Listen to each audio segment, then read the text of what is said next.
Assalamualaikum warahmatullahi wabarakatuh. Alhamdulillah alladzi bi ni'matihi tatimmus shalihat. Allahumma shalli wa sallim wa zid wa barik wa an'im ala sayyidina wa maulana Muhammadin sallallahu alaihi wasallam. Insyaallah taala pada pagi yang berbahagia ini kita akan membaca kitab baru. Judul kitabnya adalah 67 Mas'alah fil udhiyah. 67 masalah tentang kurban. Kita baca poin yang pertama. Al-udhiyah hiya ma yudbahu min bahimatil an'am. Makna udhiyah, apa yang disembelih dari binatang ternak. Apa saja binatang ternak? Di sini disebutkan al-ibilu, al-baqaru, al-ghanamu, onta, sapi, dan kambing. Ayyamul adha, pada hari-hari adha, atau ayyamal adha, yang disembelih pada hari-hari adha. Jadi hewan-hewan ternak ini boleh disembelih pada hari Idul Adha dan hari-hari tasyrik. Tujuannya apa? Kenapa kita berkurban? Kenapa kita menyembelih? Taqarruban ilallahi ta'ala. Dalam rangka mendekatkan diri kepada Allah Subhanahu wa ta'ala. Wa innama summiyat bihada. Kenapa dinamakan dengan udhiyah? Li'annaha fi dzalikal yaum tudbahu dhahwatun. Dinamakan dengan udhiyah dikarenakan pada waktu tersebut hewan-hewan disembelih pada waktu duha. Jadi hewan kurban itu disembelih pada waktu duha. Maka dinamakanlah dengan udhiyah. Ai waktu irtifa'in nahar, yaitu tatkala menjelang siang. Sebelum siang, maka kaum muslimin sudah menyembelih hewan-hewan kurban. Wa yuqalu aydan, dan ada juga yang berpendapat idhiyatun wa dhahiyatun. Idhiyah atau dhahiyah. Jadi ini semuanya bermakna satu. Udhiyah, idhiyah, dan dhahiyah. Poin yang kedua, syuri'atil udhiyatu fis sanati tsaniyah minal hijrah. Berkurban itu kapan sih disyariatkan? Maka berkurban disyariatkan pada tahun kedua dari tahun Hijriyah. Wa hiya min sya'airil Islam al-masyru'ati bi kitabillahi ta'ala. Dan merupakan salah satu syiar Islam. Jadi berkurban itu adalah syiar agama Allah Subhanahu wa ta'ala, agama Islam yang disyariatkan. Syiar Islam yang disyariatkan bi kitabillahi ta'ala, berdasarkan kitab Allah Subhanahu wa ta'ala, berdasarkan Al-Quranul Karim wa sunnati rasulihi sallallahu alaihi wasallam wa ijma'il muslimin, dan berdasarkan hadis Rasul sallallahu alaihi wasallam dan kesepakatan kaum muslimin. Terjadi ijma', sepakat bahwasannya udhiyah itu disyariatkan oleh Allah dan Rasulnya sallallahu alaihi wasallam. Qala Allah Ta'ala, Allah Ta'ala berfirman di dalam surah Al-Kautsar ayat 2, fasalli li rabbika wanhar, maka dirikanlah salat. Sebagian ulama tafsir ada yang menafsirkan salat Idul Adha, dan berkurbanlah. Jadi kurban sesembelihan kita untuk Allah Subhanahu wa ta'ala. Enggak boleh kita menyembelih untuk selain Allah Subhanahu wa ta'ala. Wa qala ta'ala, Allah Ta'ala berfirman di dalam surah Al-Hajj ayat 34, wa likulli ummatin ja'alna mansakan liyadhkuru ismallah. Dan bagi tiap-tiap umat telah kami syariatkan penyembelihan kurban. Nah, kenapa tujuan kurban itu disyariatkan? Liyadhkuru ismallah, agar mereka menyebut nama Allah Subhanahu wa ta'ala ala ma razaqahum, yang telah direzekikan kepada mereka, min bahimatil an'am, berupa hewan ternak. Wa thabatat ani Nabi sallallahu alaihi wasallam, dan telah valid dari Nabi sallallahu alaihi wasallam, min fi'lihi, dari perbuatannya, wa qawlihi, dan ucapannya, wa jara 'alaiha 'amalul muslimin, dan demikian pula kaum muslimin telah turun-temurun melakukan udhiyah. Maka sudah jelas bahwasanya ada Al-Qur'an, ada hadis, dan ada kesepakatan kaum muslimin bahwasannya udhiyah itu disyariatkan, kurban itu disyariatkan oleh Allah Subhanahu wa taala. Yang ketiga, fadlul udhiyati 'azimun, berkurban memiliki keutamaan yang sangat besar. Lakin lam yarid fi tahdidihi aw miqdari thawabihi haditsun sahihun. Berkurban memiliki keutamaan yang besar. Hanya saja tidak terdapat hadis yang sangat sahih, enggak ada hadis sahih dalam menentukan batasan pahala kurban atau kadar keutamaan pahala kurban. Hadisun sahihun, dalam hadis yang sahih. Jadi enggak ada hewan kurban itu kalau kita sembeli berapa pahalanya, berapa keutamaannya, berapa kadar pahalanya, itu tidak ada dalam hadis yang sahih dijelaskan. Qala Ibnul Arabi Al-Maliki, Ibnul Arabi Al-Maliki rahimallahu taala, beliau mengatakan, wa qad rawan nasu fiha ay al-udhiyah ajaiba lam tasih. Sejumlah orang meriwayatkan berbagai riwayat tentang ibadah kurban. Ajaiba lam tasih. Naam. Riwayat aneh perihal keutamaan udhiyah. Naam. Ini disebutkan dalam kitab Ridhatul Ahwadi. Wa 'ala man yatabadalun, mereka yang gemar menyebarkan hadis-hadis, menyebarluaskan hadis-hadis al-ahadits an-nabawiyah, berbagai hadis-hadis Nabi SAW, fi mawaqi'at tawasul, di media-media sosial, wa ghairi hal intibahu lidzalik, dan media lain harus memperhatikan hal ini dengan seksama. Kita harus perhatikan. Terkadang kita menyebarkan satu potongan hadis padahal itu bukan hadis Nabi SAW. Kita menyebarkan ucapan-ucapan para ulama, ternyata itu bukan ucapan para ulama. Nah, maka kita harus perhatikan dalam masalah ini. Mana yang hadis, mana yang bukan hadis. Mana yang ucapan para sahabat, mana yang ucapan para ulama. Maka kita harus perhatikan sebelum kita menyebarluaskan ucapan-ucapan mereka. Oleh karenanya, demikian juga tentang masalah kadar pahala orang yang berkurban. Nah, itu tidak ada di dalam hadis Nabi SAW menyebutkan berapa kadar keutamaan orang yang berkurban. Maka jangan sampai kita menyebarkan hadis-hadis yang lain, hadis-hadis yang tidak benar, bahwasannya kadar pahala dari berkurban itu seperti ini. Nah, maka ini tidak benar. Poin yang keempat, al-udhiyatu sunnatun muakkadatun. Hukum udhiyah atau berkurban adalah sunnah muakkadah. Sunnah yang sangat ditekankan untuk dilakukan. Inda jumhuri ahlil ilmi, menurut mayoritas para ulama. Wa dhahaba akharuna ila annaha wajibatun. Dan sejumlah ulama berpandangan berkurban wajib dilakukan bagi mereka yang mampu. Nah, wa huwa madhhabu Abi Hanifah wa riwayatun an Malik. Pendapat yang terakhir ini merupakan pendapat Abu Hanifah dan salah satu riwayat dari Imam Malik dan Imam Ahmad. Wakhtarahu Syekhul Islam Ibnu Taimiyah, dan menjadi pilihan pendapat Syekhul Islam Ibnu Taimiyah.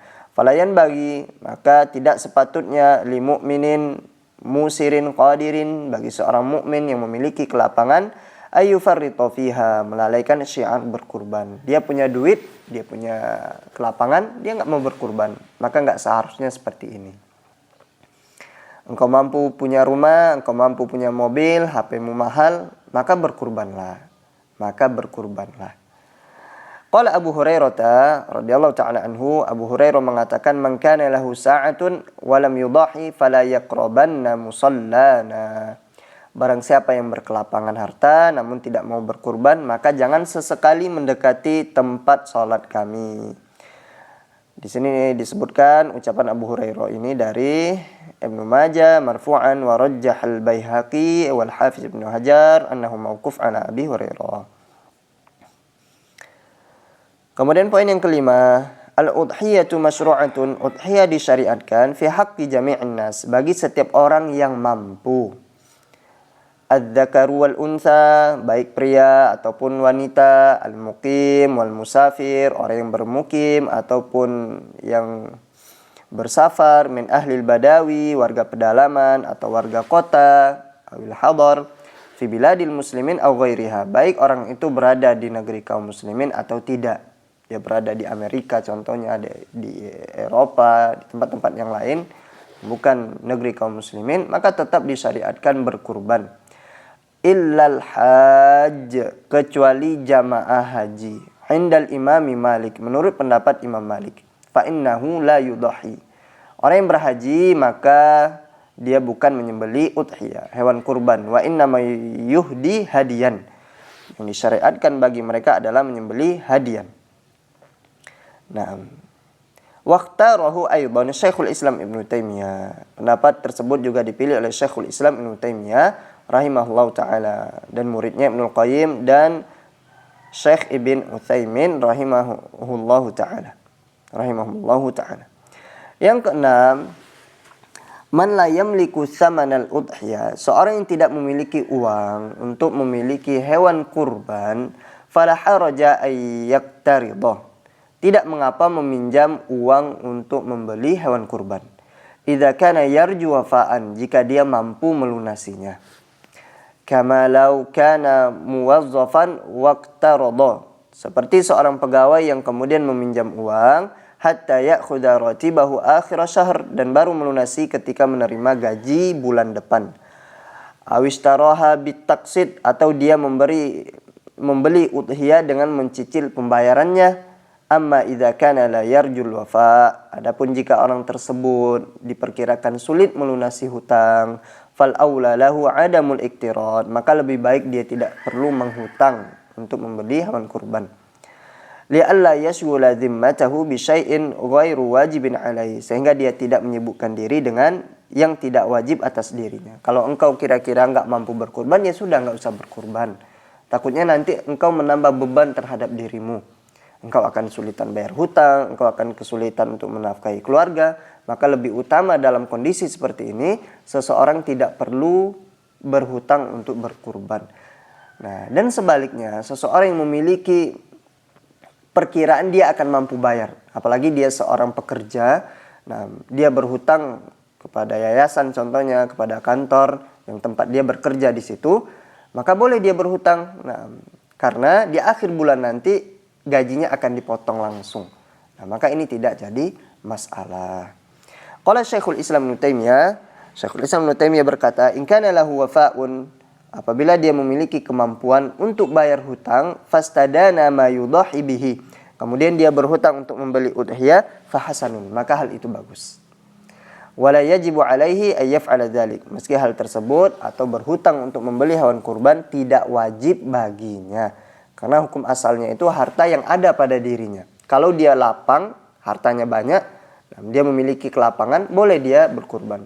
Tapi kalau seandainya nggak ada harta, kemudian dia pengen berkurban, maka menghutang itu tidak wajib. Berhutang untuk berkurban itu tidak wajib. Ini yang dikatakan oleh Syekhul Islam Ibnu Taimiyah rahimahullahu ta'ala di dalam kitab Majmu' al-Fatawa.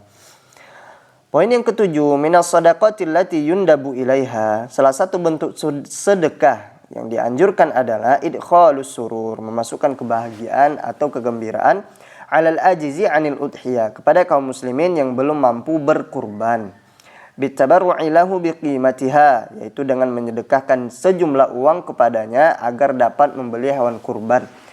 Nah, ini bagus. Masya Allah, di sini indah yang dikatakan oleh Syekh Shalih Al-Munajjid hafizallahu ta'ala.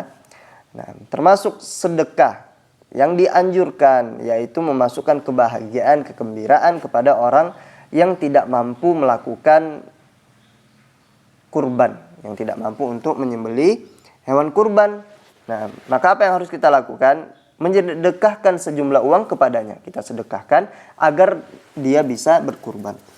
Nah, sebagian di antara kita memotivasi seseorang untuk berkurban, ayolah berkurban. Kenapa nggak berkurban? Nah, padahal orang itu sulit. Dia memberikan motivasi tapi nggak ada solusi. Maka sewajarnya kita ini memberikan motivasi dan kita bantu biaya kurbannya. Nah, demikian juga untuk menikah ya, kita singgung sedikit masalah menikah. Ada orang yang mengatakan, kapan nikah, kapan nikah, kapan nikah, kapan nikah. Nah, jangan hanya kapan nikah, engkau bantu biaya nikah untuk temanmu, untuk adekmu, untuk keluargamu, bantu. Jangan cuma sekedar memberikan motivasi, bertanya terus tiap tahun, apalagi Idul Fitri ya. Momen bertanya tentang pekerjaan, tentang pernikahan. Maka jangan hanya sekedar bertanya, carikan pekerjaannya, bantu cari lowongan kerja. Dan bantu untuk mencarikan calon untuk adekmu, untuk pamanmu, untuk keluargamu. Dan bantu biayanya. Jangan hanya sekedar bertanya, memotivasi tanpa memberikan solusi. Au ihda'ihi syatan yudahi biha. Kemudian Syekh mengatakan atau menghadiahkan hewan agar dia berkurban dengannya. Nah, kita belikan kambing ini untukmu, silakan berkurban. Ini boleh. Nah, kita bantu. Fa'an Uqbah bin Amir, Nabi sallallahu alaihi wasallam qasama dhahaya baina ashabi. Dari Uqbah bin Amir radhiyallahu anhu, dia menginformasikan radhiyallahu ta'ala anhu bahwasanya Nabi SAW membagi-bagikan hewan kurban kepada para sahabat beliau. Ini disebutkan di dalam hadis yang disebutkan di dalam kitab Riwayat Bukhari wa Muslim.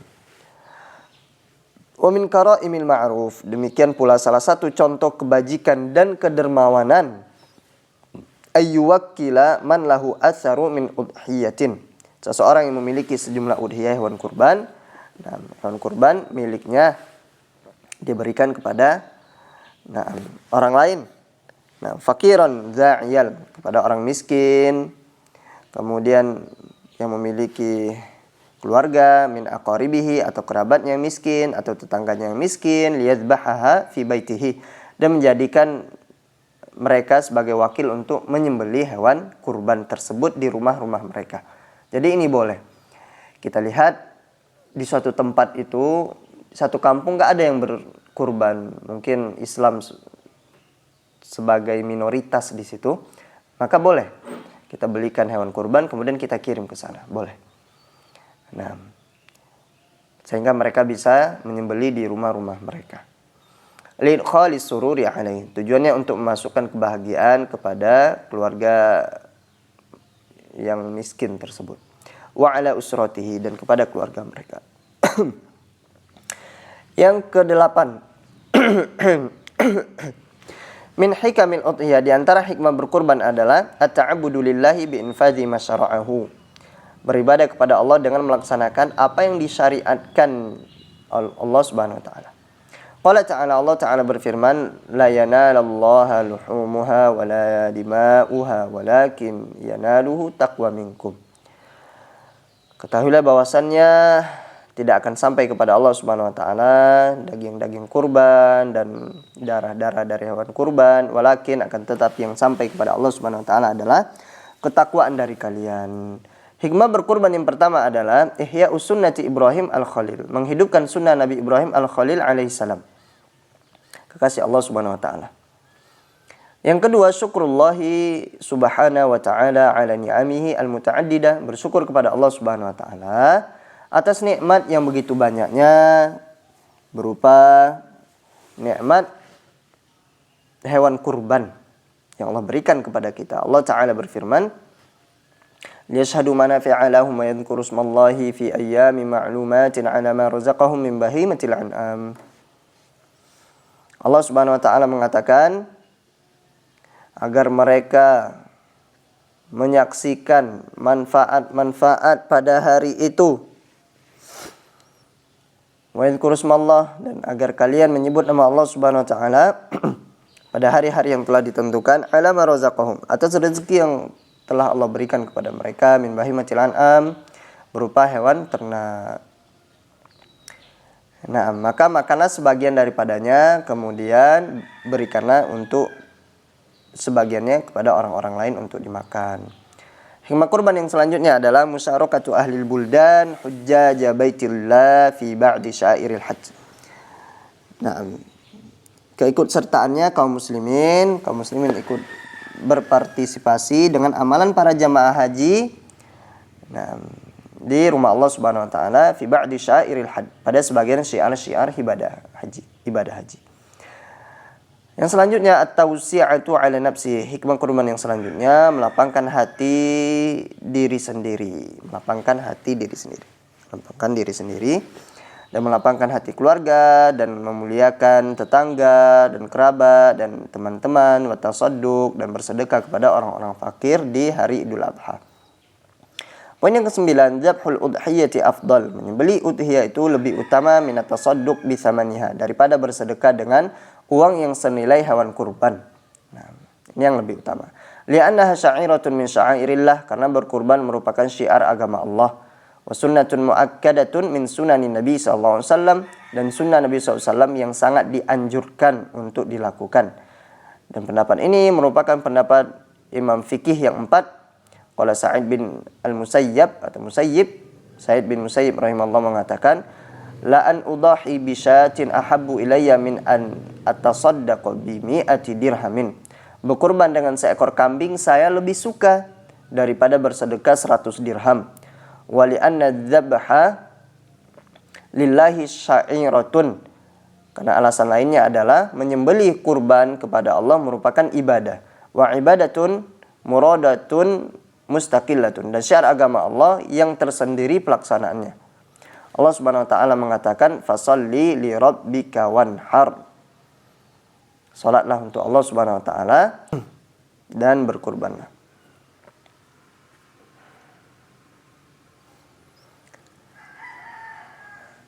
Falau adala an-nasu anhu ila sadaqah, apabila seseorang lebih memilih untuk bersedekah ketimbang berkurban, la ta'attalat tilka syairah, niscaya orang tersebut akan menghilangkan syiar kurban tersebut. Kemudian poin yang ke-10, al-aslu fil udhiyah, pada asalnya berkurban merupakan syiar yang dilakukan atas nama yang masih hidup. Kama kana Rasulullah SAW, seperti yang dilakukan oleh Rasulullah SAW, washabuhu, dan yang dilakukan oleh para sahabat beliau, yudahuna an anfusihim wa ahlihim. Mereka berkurban untuk diri mereka terlebih dahulu dan keluarga mereka secara umum.